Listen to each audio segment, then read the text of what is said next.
Reason versus intuition. Truth is one and eternal. Realize oneness with it in your deathless self within. The following commentary is based on the teachings of Paramahansa Yogananda. Jesus, when addressing his critics, appealed to reason and common sense.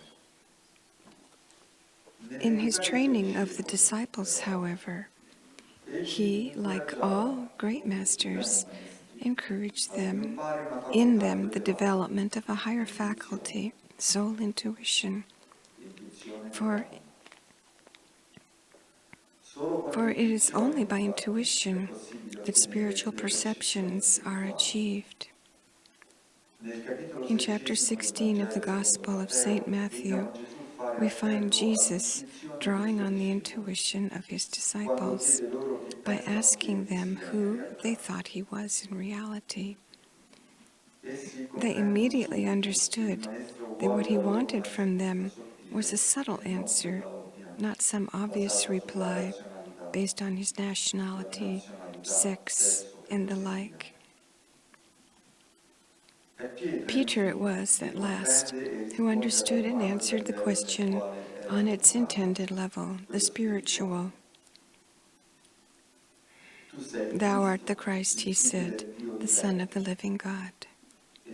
And Jesus turned to him, saying, Blessed art thou, Simon, son of Jonah, for not by human nature was this truth revealed to thee, but by my heavenly Father.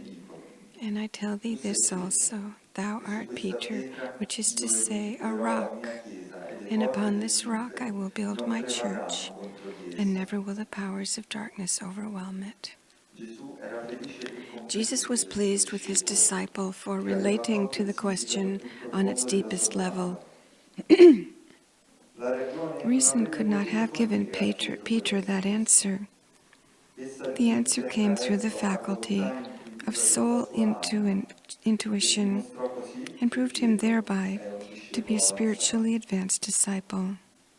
It was his intuitive perception, that insight which cannot be shaken by the tempests of reasonable doubt, that Jesus praised in referring to him as a rock. The church he referred to next was the edifice of cosmic consciousness.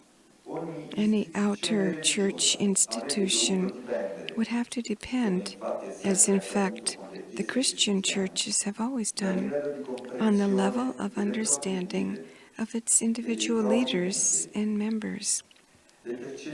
Peter's intuitive perceptions could never have been passed on to an outward succession of prelates. Clarity comes by direct soul perception. Confusion results from excessive dependence on reason as the guide to understanding. As the second chapter of the Bhagavad Gita states, when your intellect, at present confused by the diversity of teaching in the scriptures, becomes steadfast in the ecstasy of deep meditation, then you will achieve final union with God. Thus, through Holy Scripture, God has spoken to mankind.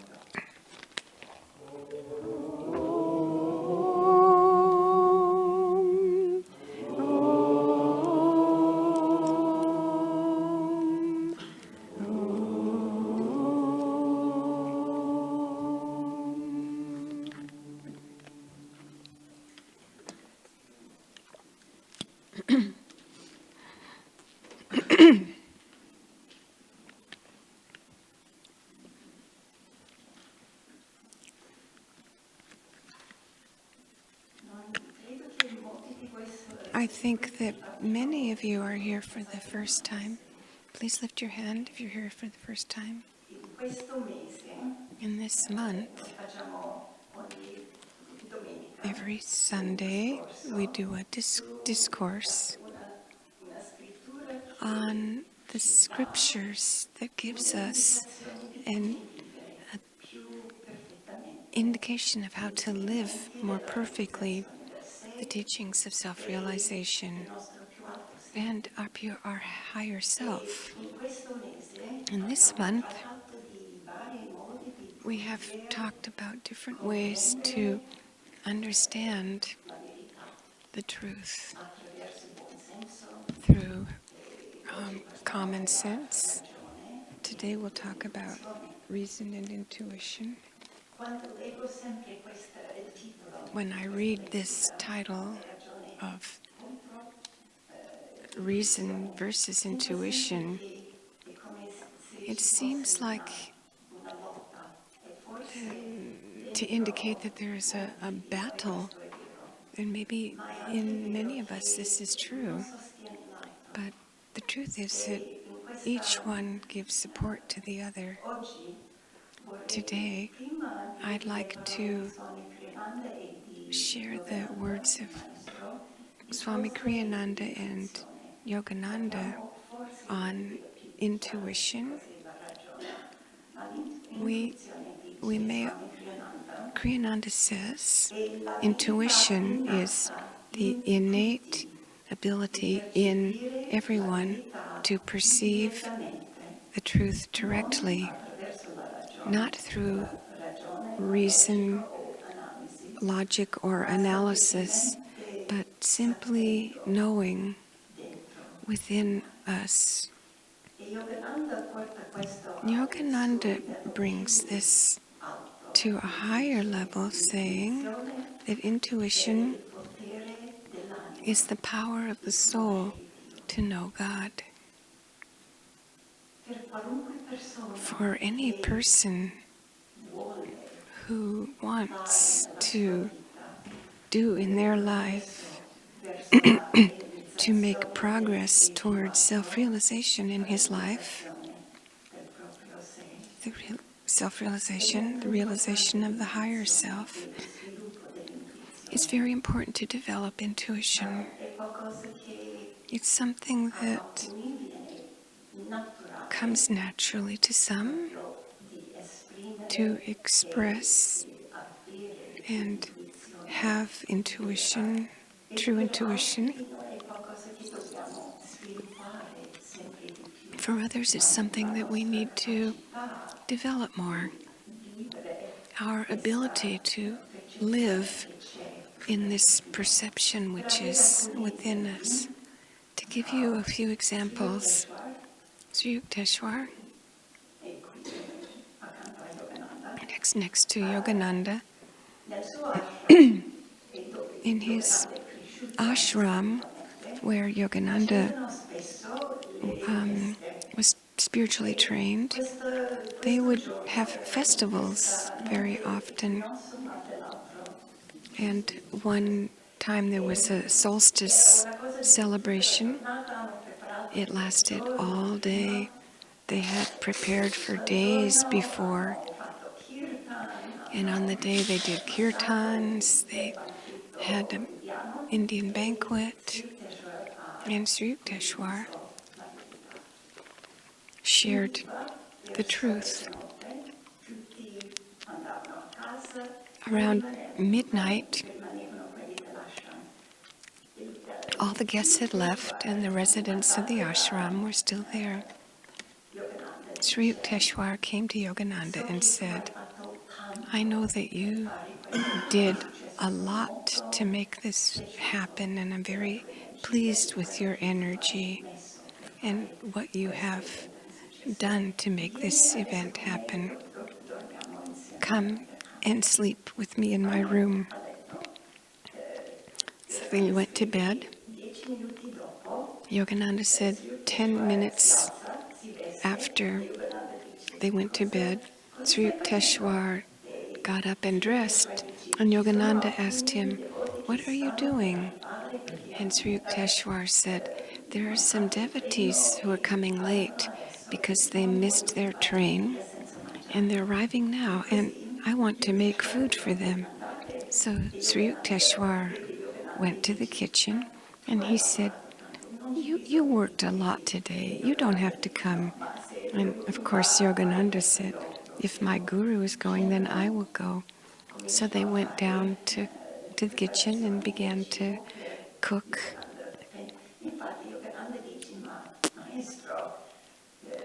In fact, Yogananda had said, Master, who would dare to come at this time?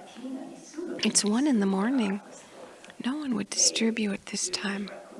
And Sri Yukteswar just continued.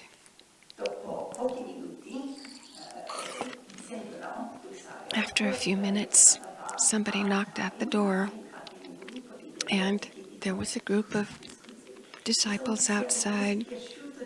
Said, we're so sorry to disturb the Master at this time, but we could not go away without his blessing.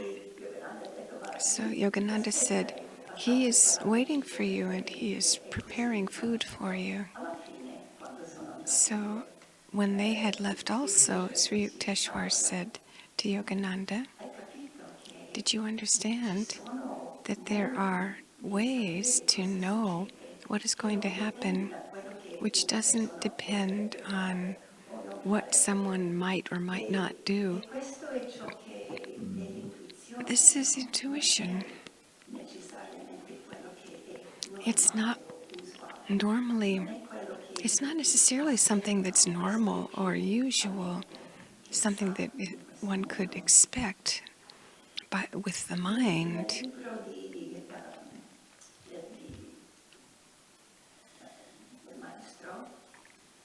In a book by Master, he, in the autobiography, when Sri Yukteswar returned to Yogananda from the astral world and talked to him, he said that the beings on the astral plane, they don't use their senses the way we do. They use intuitive feeling through all of their astral senses, not like we do it on this plane. Maybe you know somebody who is blind. We know that these people will develop more their other senses and use them in place of the ability to see. This is also a way to expand our ability to use the senses in a way that is not only sensory but intuitive. There's a book written by a French person about a French man who, in the Second World War, he had a particular role in the resistance. He was blind, and he had this great capacity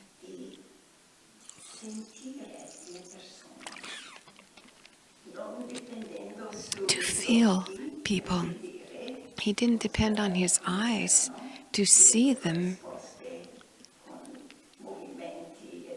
and to see their movements or body language, but he could feel them.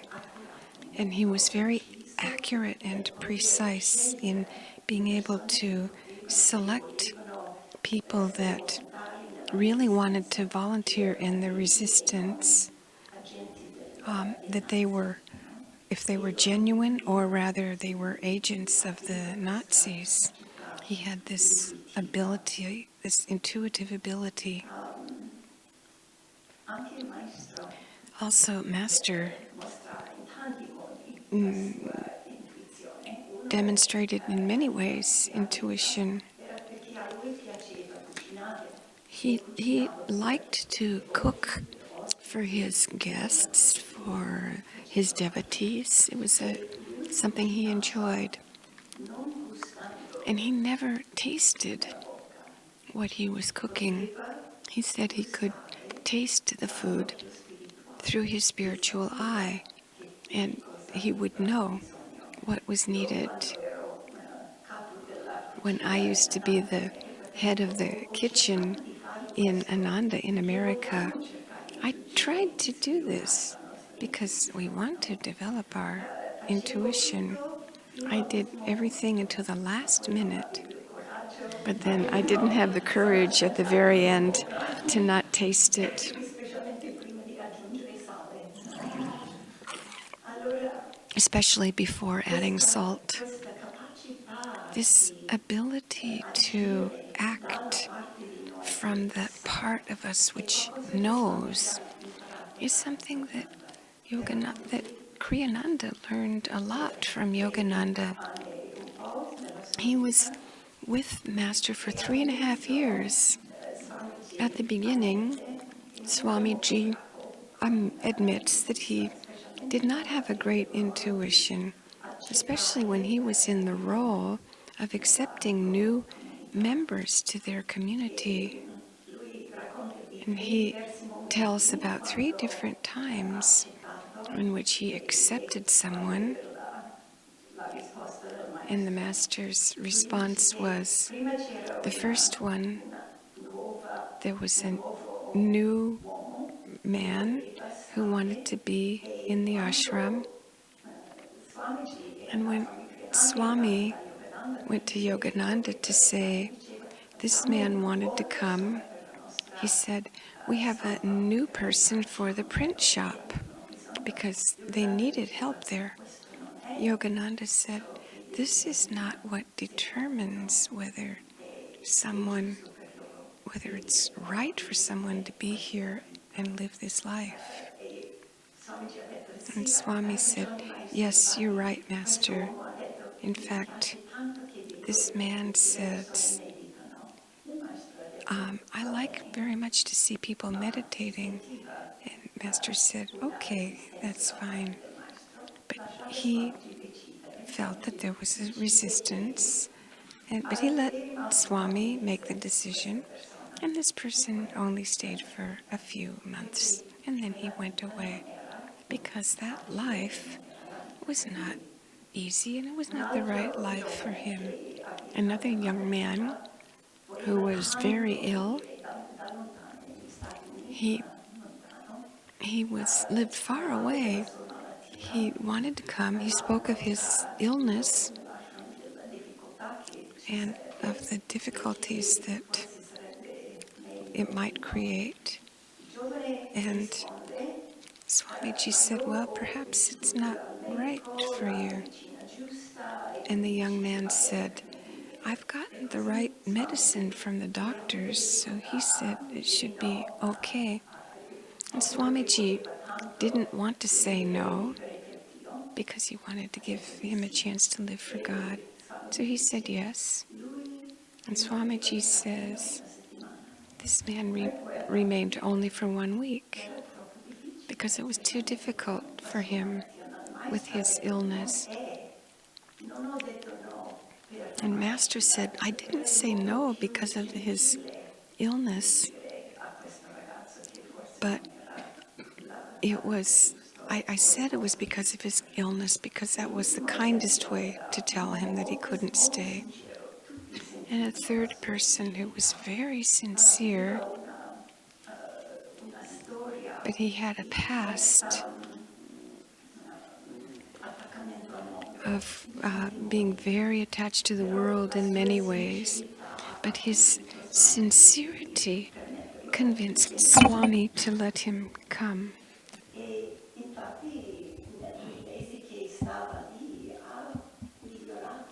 In the months that he was there, he improved a lot in his attitude through the spiritual path and the world. But at the end, the magnetism of the world was too strong for him, and he went away. After this episode, Master said to Swami, I have to give you intuition. And Swamiji understood what that meant, and he wanted to have more intuition. And he said that from that moment, it seemed like he received a blessing from Master, that he had a greater ability to feel and read people.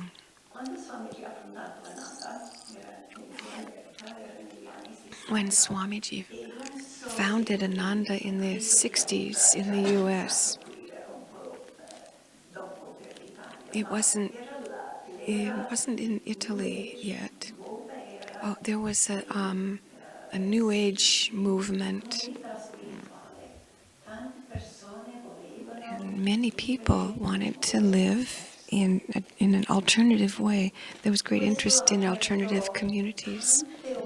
This opened up many opportunities because there were thousands of ways to follow a person, to go to conferences for their spiritual growth. And many people who felt that they were very developed would present themselves as gurus. And Swami, at that point, Swamiji was on his own. He was no longer in Self-Realization Fellowship. And he had always said that the purpose of his life, the goal of his life, is to find God and to help others to find God.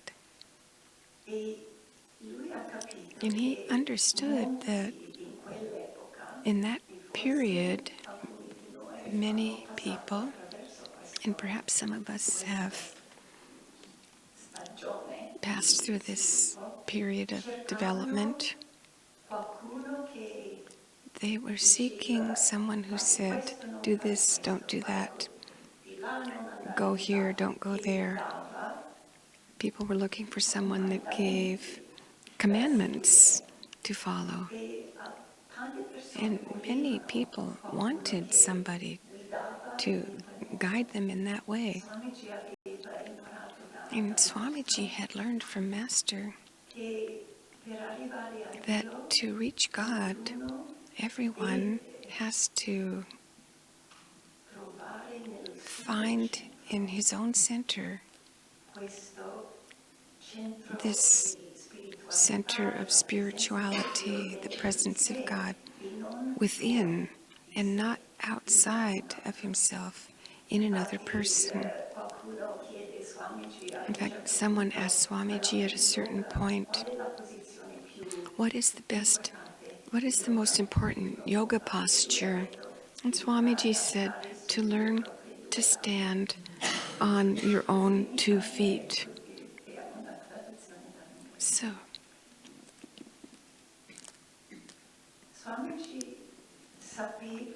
Swamiji knew that to be able to find God, there was a great need to understand spiritual authority. He knew,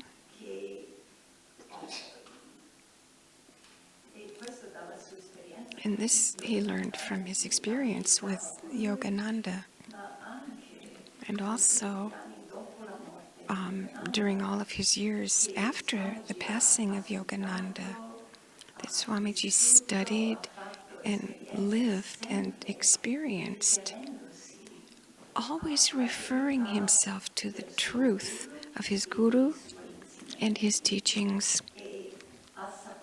And he knew that even when he was 80 years old, he knew that he still had things to learn and to perfect in his understanding and his intuition of spirituality. And he continued for his whole life to do this inner work, because for Swamiji, he had great magnetism and wisdom. People felt this in him. He could have been a guru, but he understood that if you follow any person as your final authority without using your own mind and heart and intuition. If you did that with him, you would do the same thing with another person who came along who had magnetism. And he didn't want followers who were seeking that. He wanted people who wanted to develop within themselves their own ability to understand and feel the truth. This is because Swamiji wanted us to help us grow. If he had done everything, we would not have been able to grow.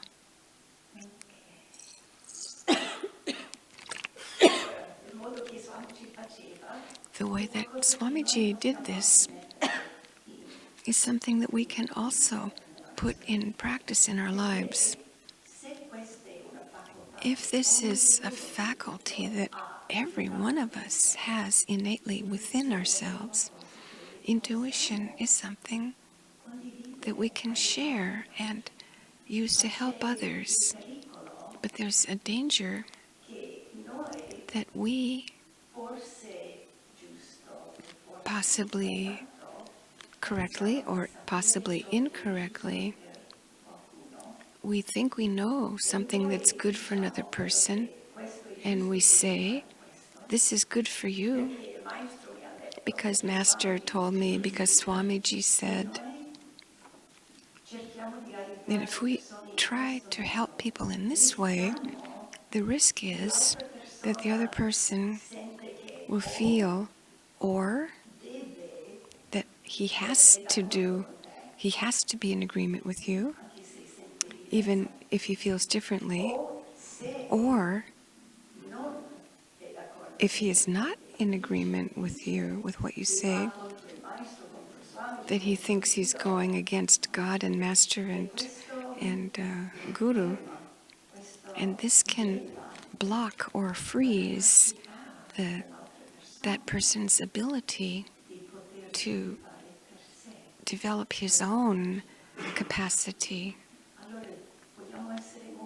So we need to be very intuitive in expressing intuition, and to know that when it's helpful for a person to speak and how it's useful to speak.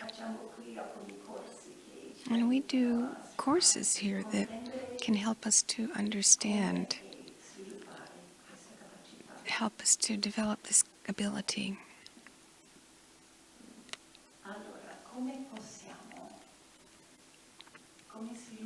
How can we develop this capacity if it is innate in us? If we can have a greater ability to apply in our life intuition to our decisions, to our work, and how we can help others.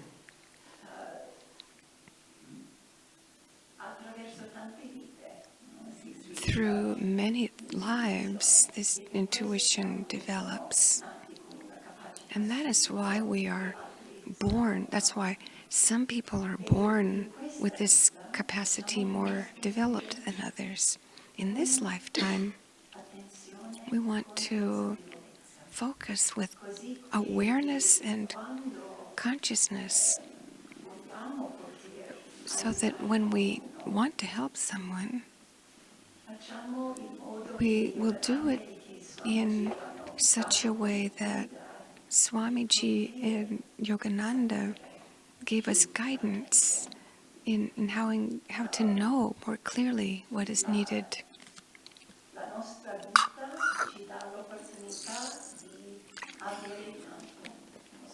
Our life gives us many opportunities on all levels: emotional, spiritual, mental, physical, all levels. Our experiences in life help us to expand in all senses. When life disappoints us, there's something in us that reacts. And from the way that we react in these experiences, this can determine whether we expand or contract. We want to always be open to the ability, to the possibility of making mistakes, and to want to learn from our mistakes. What we decide to do, and then we decide to do something and we see that it didn't work for ourselves or for someone else. This ability to know that everything that comes to us is an opportunity to be able to understand better our lives and others. It's very important in our lives. If we reach a point in our life in which we feel basically happy, that which we have in life, what we've done, happiness, we don't feel forced to acquire more. But you can always, there may always be a sense of something that's missing. I've had in my life everything that made me happy, but it was not a deep happiness, satisfying happiness. There was always something that said, there must be something more. The openness to consider that what we have in this moment and what we know is not everything that could be or that is. This is an important quality for our growth, a sense that that which I have is nice, it's lovely, but it's superficial, and I want to go deep. This is,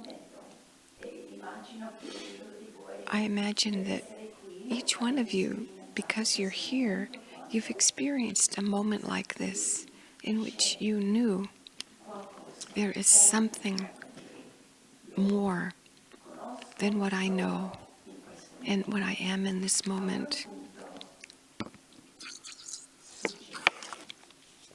At that moment, something happens something opens in you to the possibility of another reality. The Guru comes, a person, a book, like the autobiography of a yogi. Something comes. And this isn't something that arrives by reason, but knowing inwardly that you know this is what you have been seeking, because you feel it resonate in your heart, in your mind, and in your soul. We have a friend named Asha who tells a story of how she understood that intuition was developing in her life. She was a nun in Ananda in America and lived in a monastery at Ananda village. She lived in a little trailer. She was very happy, had a very simple life, and she was very content. At a certain point, she felt, I need to expand my reality. And this is fine. We can be content with very little, but we need to be able to grow. She knew intuitively within herself, I need to expand in my life. And life at Ananda at that time was very, very simple. So her first thought that came was, gosh, maybe I need to go out and get a job and work and make some money. And then I can help Ananda and Master's work and myself and expand in this way. And this is the first idea. And then she said, no, I don't want to do this. That's not my Dharma. My Dharma is to serve Master, to serve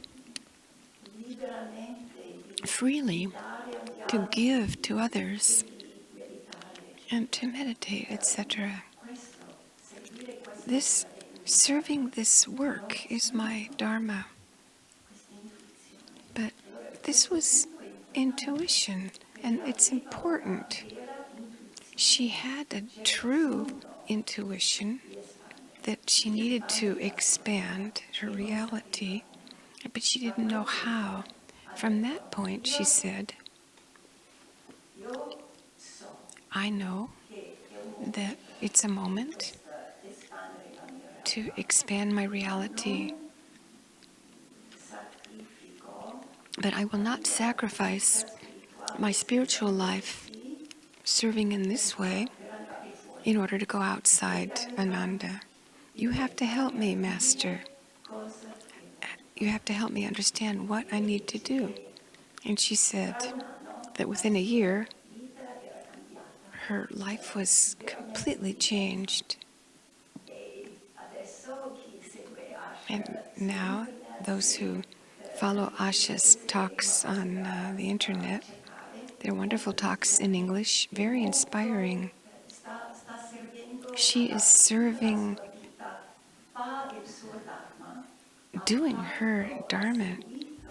She has always followed her intuition, and she asked God to help her, and she has expanded greatly in her work, in her service. We, for years, maybe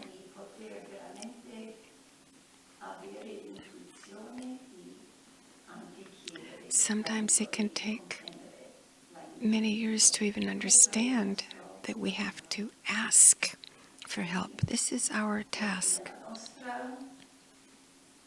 in our life,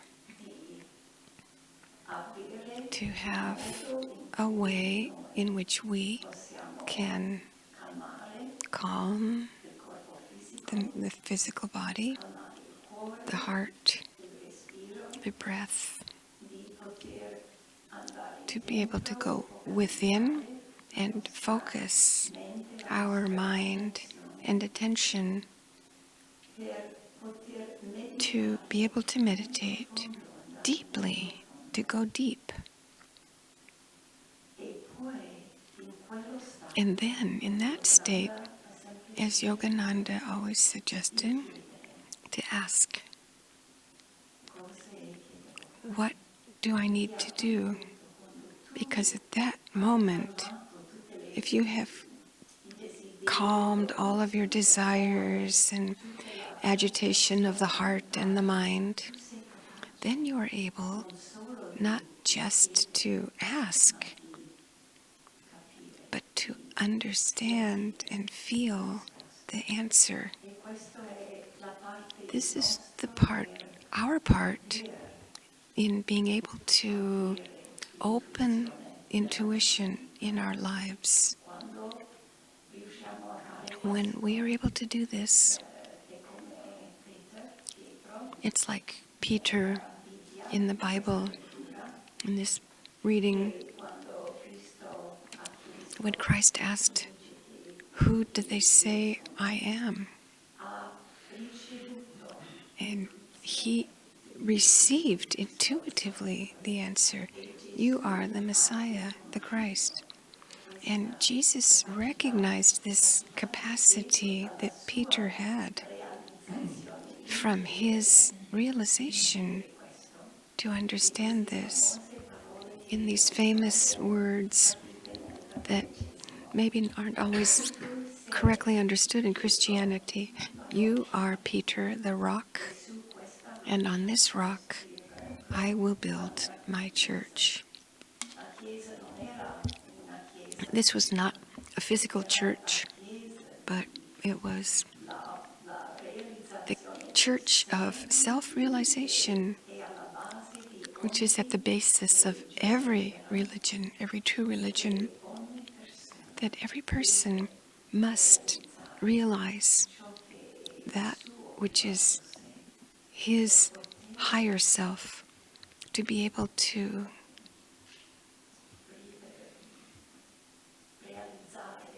realize that which is here to do in this world. Every one of us has this duty. There is no one here who is not, and perhaps it will take lifetimes, but at the end, this is what we must be able to do.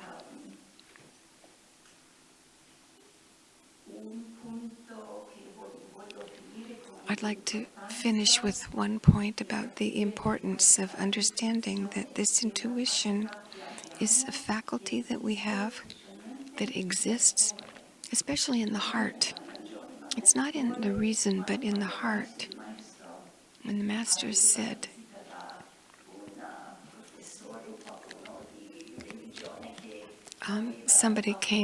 a professor of religion came to the Master with a long list of questions. This is in the past. He had an appointment with Yogananda, and he began with his first question. And he thought that it was very deep, this question. And Yogananda said, love God. And he didn't understand what to do. Maybe he didn't understand his question. Made his second question. And Yogananda said again, love God. Maybe I didn't ask the right question. I'll ask another question. He made a third question, and Yogananda said he was not angry, but he wanted that person to understand, love God. And he got up and left the room. He didn't want to give energy to something that was only mental. He knew that this person, if he didn't learn to open his heart and love God in others, he could never really realize his higher self and reach wisdom. This is what we want to do in our lives and in our meditations, to let go desires and emotions that are not from the soul, and to permit true intuition to arrive.